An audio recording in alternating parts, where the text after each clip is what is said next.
Welcome to LitReading. I'm Don McDonald. This witty tale is about a veritable snake oil salesman who uses his wares to help win the love of a beautiful young ward of an English baronet. Here is A Slice of Life by P.G. Wodehouse.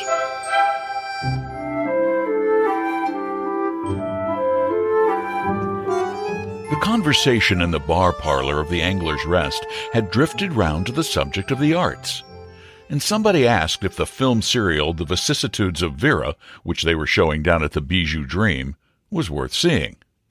"It's very good," said Miss Postlethwaite, our courteous and efficient barmaid, who was a prominent first-nighter. "It's about a professor who gets a girl into his toils and tries to turn her into a lobster." "Tries to turn her into a lobster?" echoed we, surprised.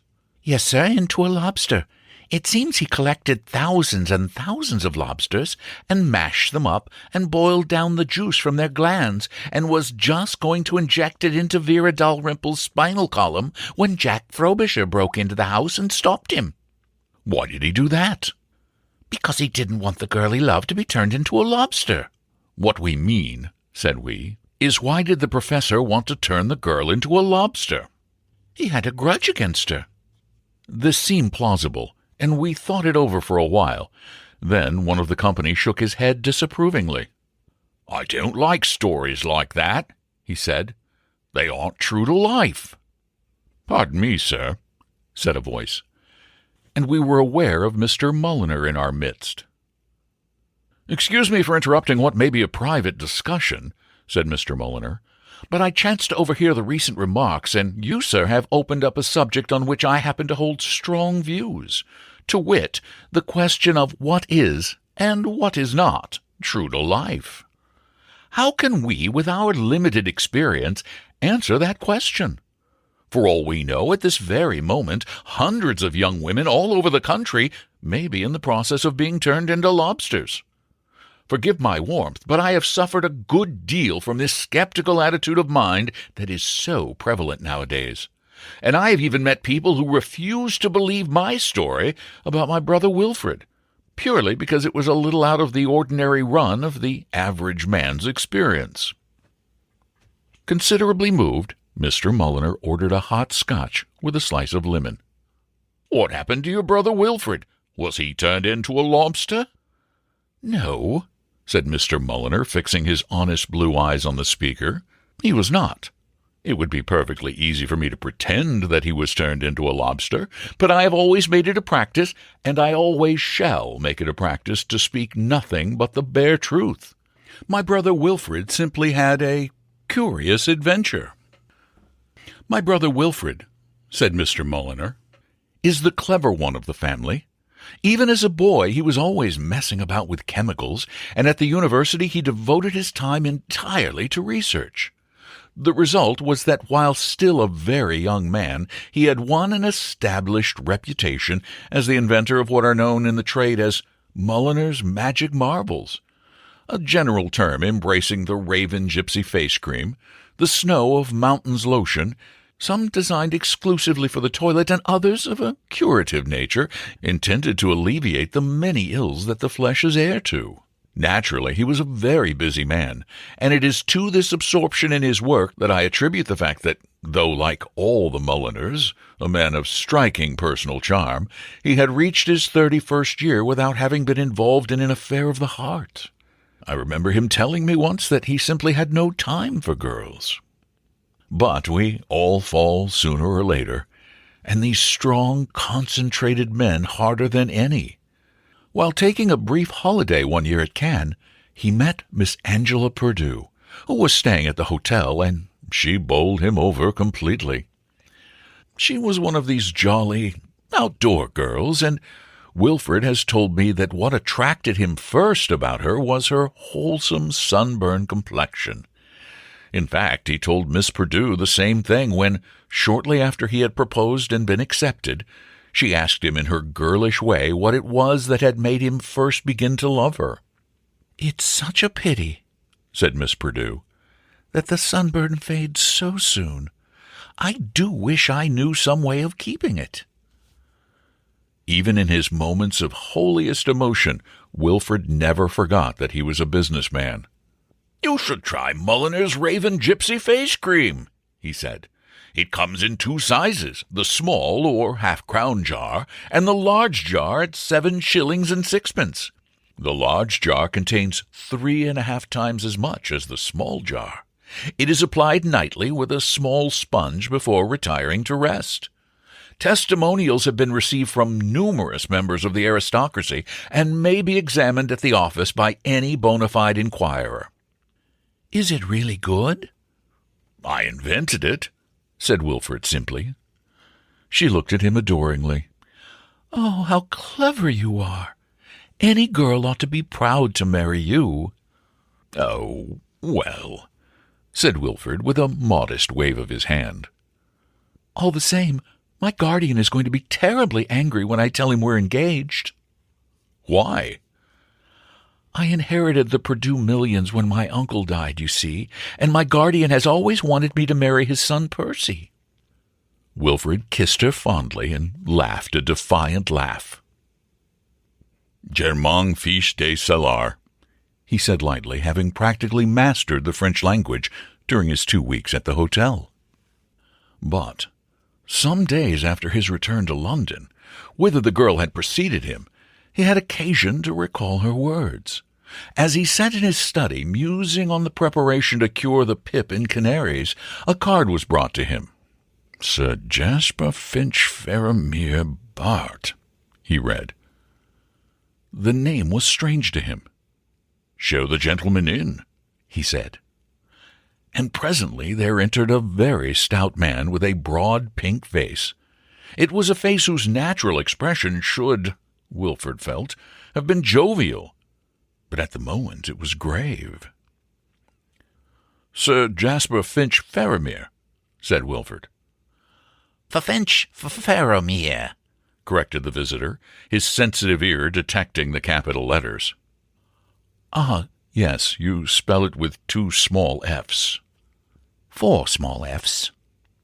And to what do I owe the honor?" "I am Angela Purdue's guardian." "How do you do? A whiskey and soda?" "I think you know. I am a total abstainer. I found that alcohol had a tendency to increase my weight, so I gave it up.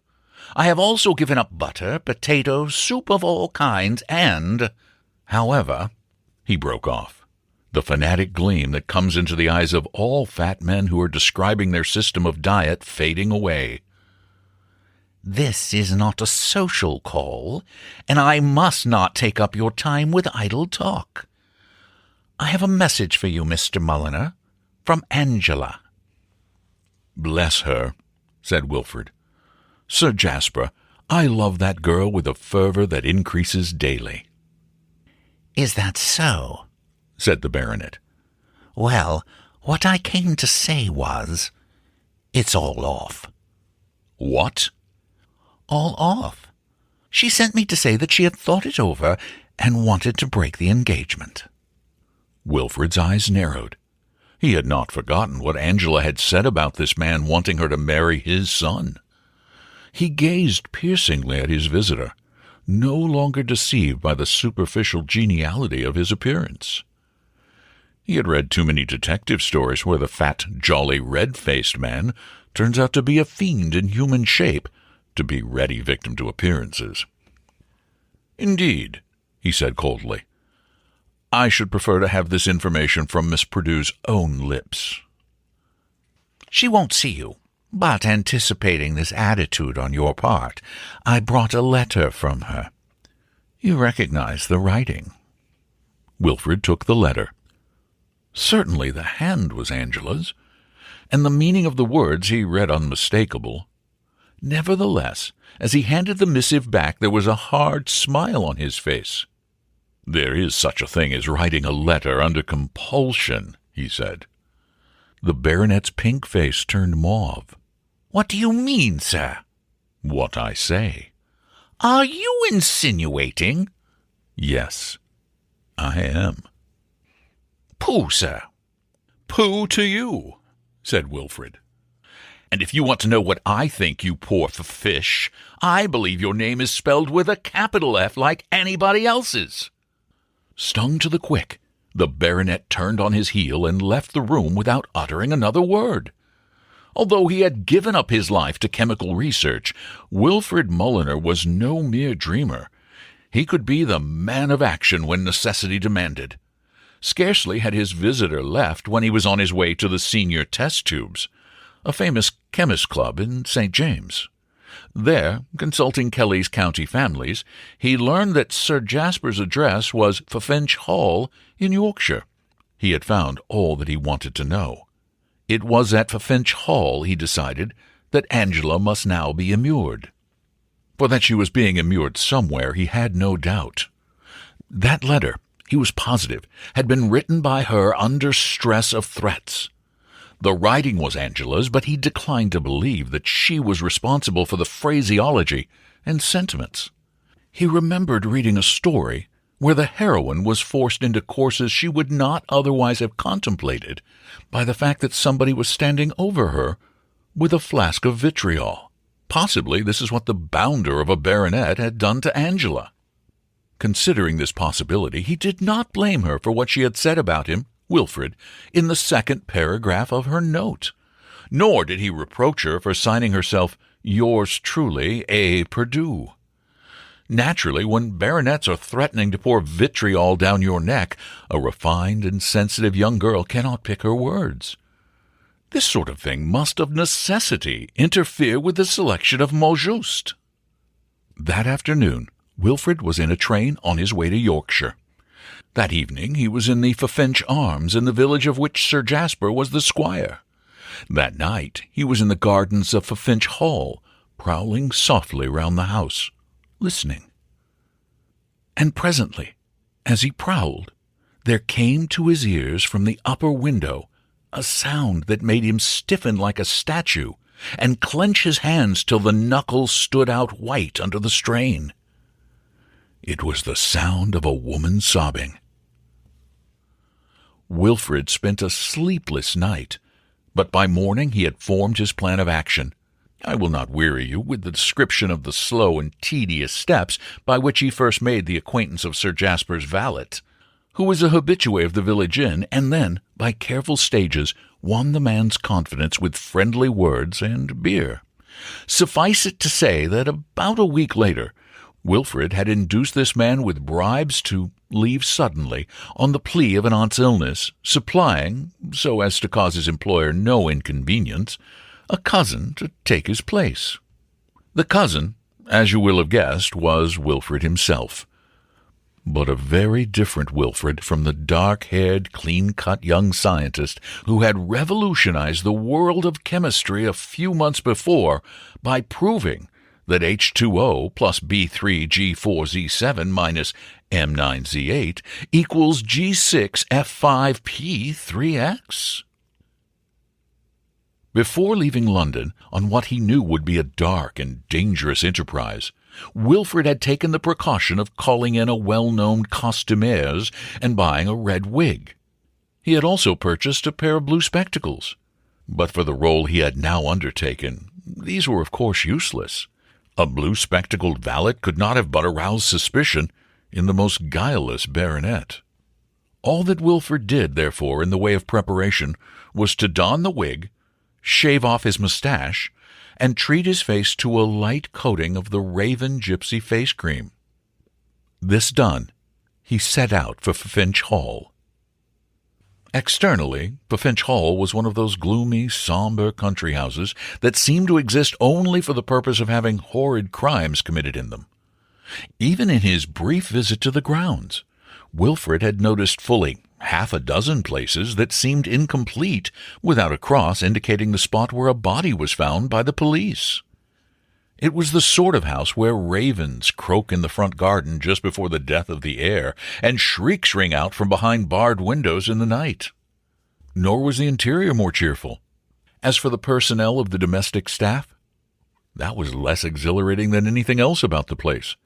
It consisted of an aged cook who, as she bent over her cauldrons, looked like something out of a traveling company of Macbeth, touring the smaller towns of the north. And of Murgatroyd, the butler, a huge, sinister man with a cast in one eye and an evil light in the other. Many men under these conditions would have been daunted, but not Wilfred Mulliner. Apart from the fact that, like all the Mulliners, he was as brave as a lion, he had come expecting something of this nature. He settled down to his duties and kept his eyes open, and before long his vigilance was rewarded. One day, as he lurked around the dimly lit passageways, he saw Sir Jasper coming up the stairs with a laden tray in his hands. It contained a toast rack, a half-bott of white wine, pepper, salt, veg, and in a covered dish something that Wilfred, sniffing cautiously, decided was a cutlet. Lurking in the shadows, he followed the baronet to the top of the house. Sir Jasper paused at the door on the second floor. He knocked. The door opened. A hand was stretched forth. The tray vanished, the door closed, and the baronet moved away. So did Wilfred. He had seen what he had wanted to see, discovered what he had wanted to discover. He returned to the servants' hall, and under the gloomy eye of Murgatroyd began to shape his plans. "Where have you been?" demanded the butler suspiciously. "Oh, hither and thither," said Wilfred, with a well-assumed airiness. Murgatroyd directed a menacing glance at him. "You'd better stay where you belong," he said, in his thick, growling voice. "There's things in this house that don't want seeing." "Oh," agreed the cook, dropping an onion in the cauldron. Wilfred could not repress a shudder. But, even as he shuddered, he was conscious of a certain relief. At least, he reflected, they were not starving his darling.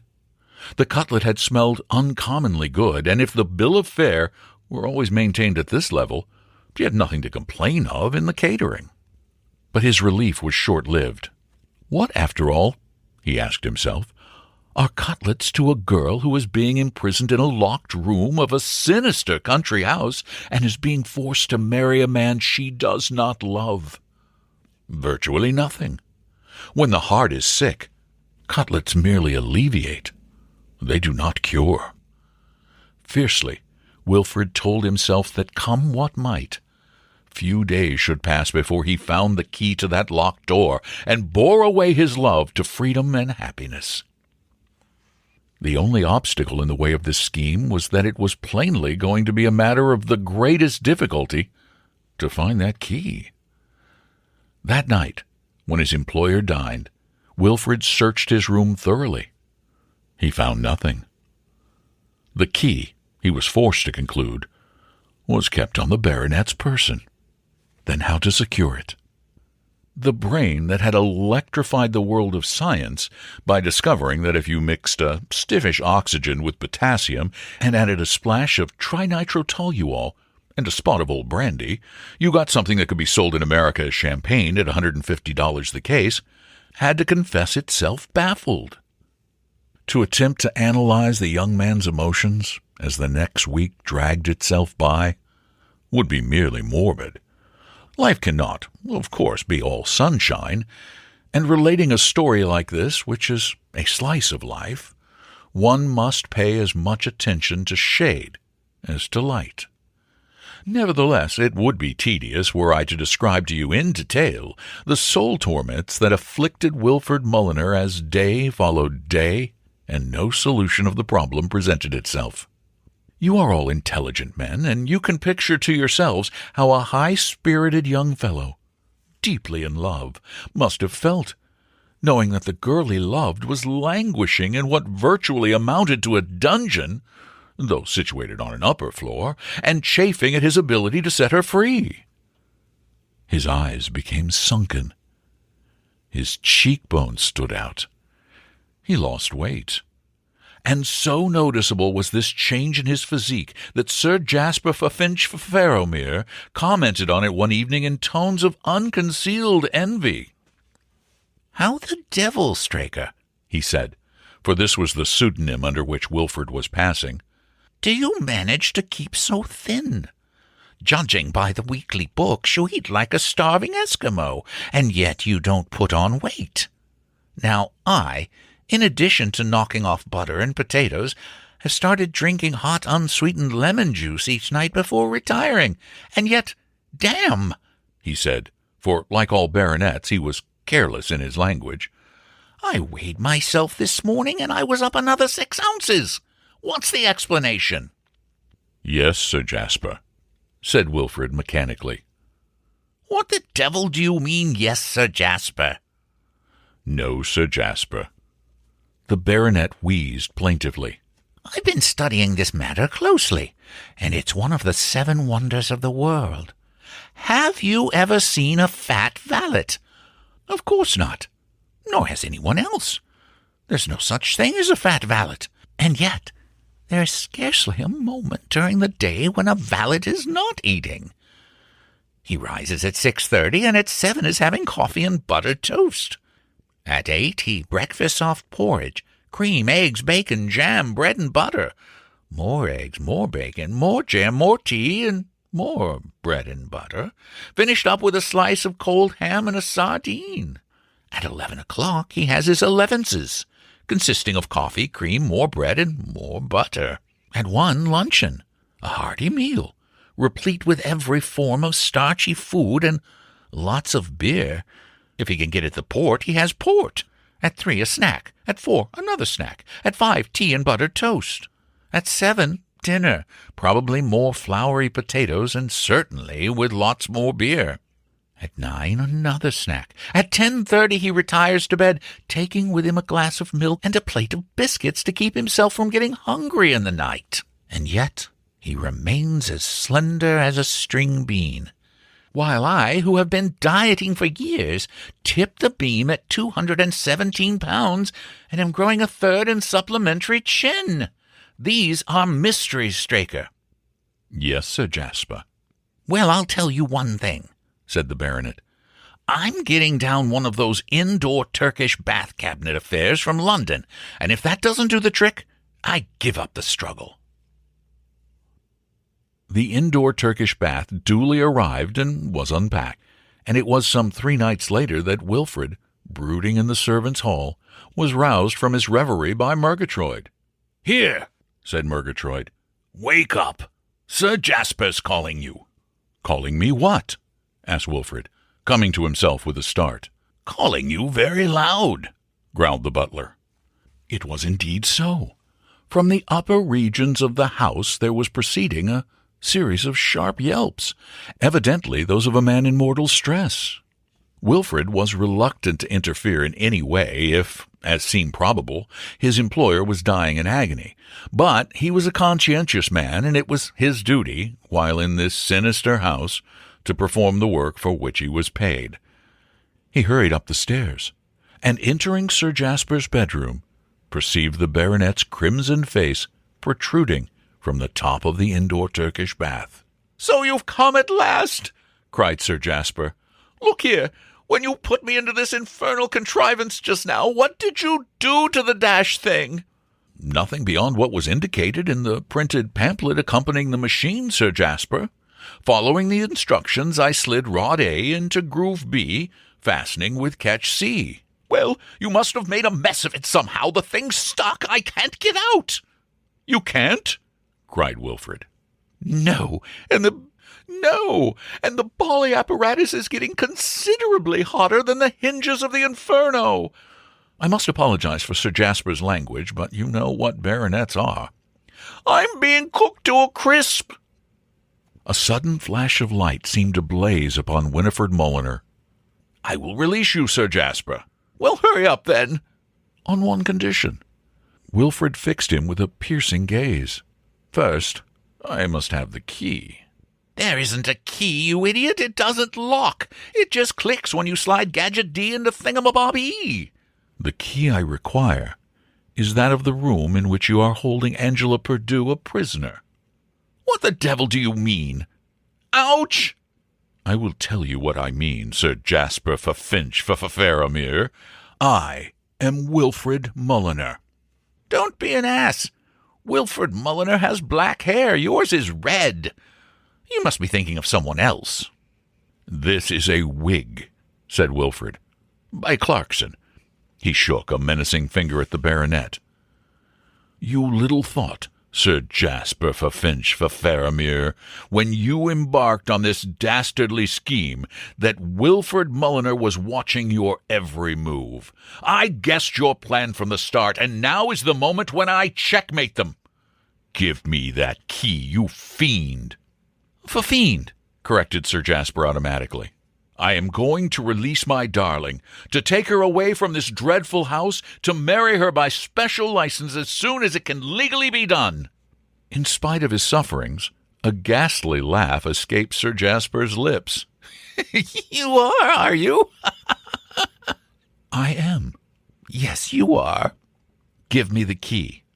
"I haven't got it, you chump. It's in the door." "Ha, ha." "It's no good saying ha-ha. It is in the door. On Angela's side of the door." "A likely story. But I cannot stay here wasting time. If you will not give me the key, I shall go up and break in the door." "Do!" Once more the baronet laughed like a tortured soul. "And see what she'll say." Wilfred could make nothing of this last remark. He could, he thought, imagine very clearly what Angela would say. He could picture her sobbing on his chest, murmuring that she knew he would come, and that she had never doubted him for an instant. He leaped for the door. "Here, hi, aren't you going to let me out?" "Presently," said Wilfred. "Keep cool."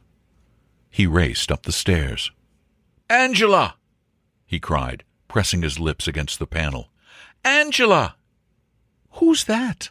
answered a well-remembered voice from within. "It is I, Wilfred. I am going to burst open the door. Stand clear of the gates." He drew back a few paces and hurled himself at the woodwork. There was a grinding crash as the lock gave, and Wilfred, staggering on, found himself in a room so dark that he could see nothing. "Angela! Angela! Angela, where are you?" "I'm here, and I would like to know why you are after that letter I wrote you. Some men," continued the strangely cold voice, "do not seem to know how to take a hint." Wilfred staggered, and would have fallen had he not clutched at his forehead. "That letter?" he stammered. "Surely you didn't mean what you wrote in that letter?" "I meant every word, and I wish I had put in more." But don't you love me, Angela?" A hard, mocking laugh rang through the room. "Love you? Love the man who recommended me try Mulliner's Raven Gypsy Face Cream?" "What do you mean?" "I will tell you what I mean, Wilfred Mulliner. Look on your handiwork." The room suddenly flooded with light, and there, standing with her hand on the switch, stood Angela, a queenly, lovely figure, in whose radiant beauty the sternest critic would have noted but one flaw: the fact that she was piebald. Wilfred gazed at her with adoring eyes. Her face was partly brown and partly white, and on her snowy neck there were patches of sepia that looked like the thumbprints you find on the pages of books in the free library. But he thought her the most beautiful creature he had ever seen. He longed to fold her in his arms, and but for the fact that her eyes told him she would undoubtedly land an uppercut on him if he tried it, he would have done so. "Yes," she went on, "this is what you have made of me, Winfred Mulliner, you and that awful stuff you call the Raven Gypsy Face Cream. I took your advice, and I bought one of the large jars at 7 6, and see the result.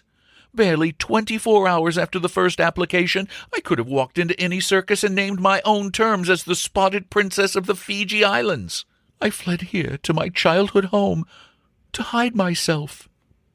And the first thing that happened," her voice broke, "was that my favorite hunter shied at me and tried to bite pieces out of his manger, while Ponto, my little dog whom I've reared from a puppy, caught one sight of my face and is now in the hands of the vet and unlikely to recover. And it was you, Wilfred Mulliner, who brought this curse upon me." Many men would have wilted beneath those searing words, but Wilfred Mulliner merely smiled with infinite compassion and understanding. "It is quite all right," he said. "I should have warned you, sweetheart, that this occasionally happens in cases where the skin is exceptionally delicate and finely textured. It can be speedily remedied by the application of the Mulliner Snow of the Mountains lotion, 4 shillings for the medium-sized bottle. Wilfred, is this true?" "Perfectly true, dearest. And is this all that stands between us?"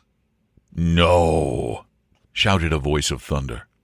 Wilfred wheeled sharply. In the doorway stood Sir Jasper Faramir. He was swathed in a bath towel, what was visible of his person being a bright crimson. Behind him, toying with a horsewhip, stood Murgatroyd the butler. "You didn't expect to see me, did you?" "I certainly," replied Wilfred severely, "did not expect to see you in a lady's presence in a costume like that." "Never mind my costume." Sir Jasper turned. "Murgatroyd, do your duty." The butler, scowling horribly, advanced into the room. "Stop!" screamed Angela. "I haven't begun yet, miss." "You shan't touch Wilfred. I love him." "What?" cried Sir Jasper. "After all that has happened?" "Yes, he has explained everything." A grim frown appeared on the baronet's vermilion face.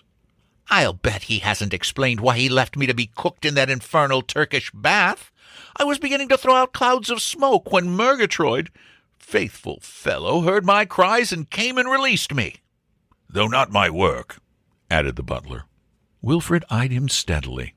"If," he said, "you use Mulliner's Reduso, the recognized specific for obesity, whether in the tabloid form at 3 shillings a tin, or as a liquid at 5 6 the flask, you would have had no need to stew in Turkish baths.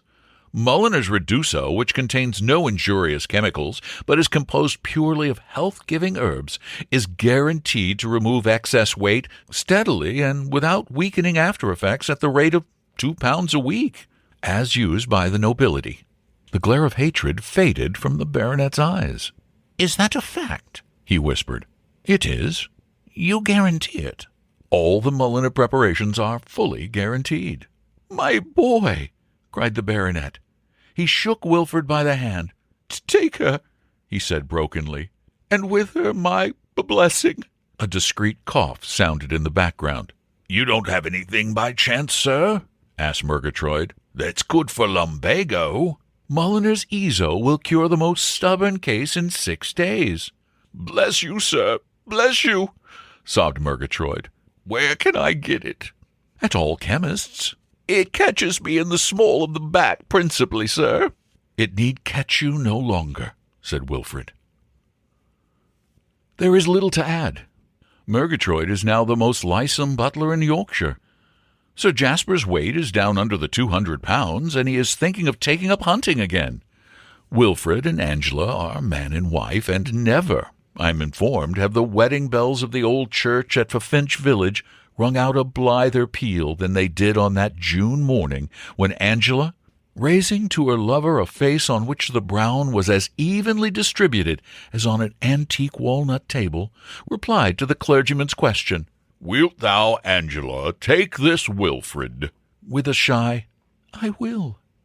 They now have 2 bonny bairns, the small, or Percival, at the preparatory school in Sussex, and the large, or Ferdinand, at Eton. Here Mr. Mulliner, having finished his hot Scotch, bade us farewell and took his departure. A silence followed his exit. The company seemed plunged in deep thought. Then somebody rose. "Well, good night, all," he said. It seemed to sum up the situation.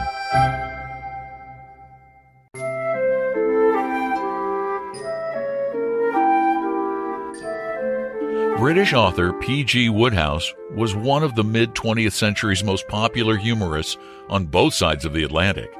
He was also a lyricist and a screenwriter. While living in France at the beginning of World War II, he was imprisoned by Germany, for whom he made some controversial broadcasts. After the war, he and his wife Edith moved to the United States. Thank you all for listening to Lit Reading. And for those of you with children, check out my other podcast of short stories called Read Us Stories, as in read a story to us. If you like what you hear, please tell people about the podcast, share it on your social media, and maybe leave a review at Apple Podcasts or rate us on Spotify. Thanks again for listening to Lit Reading. I'm Don McDonald.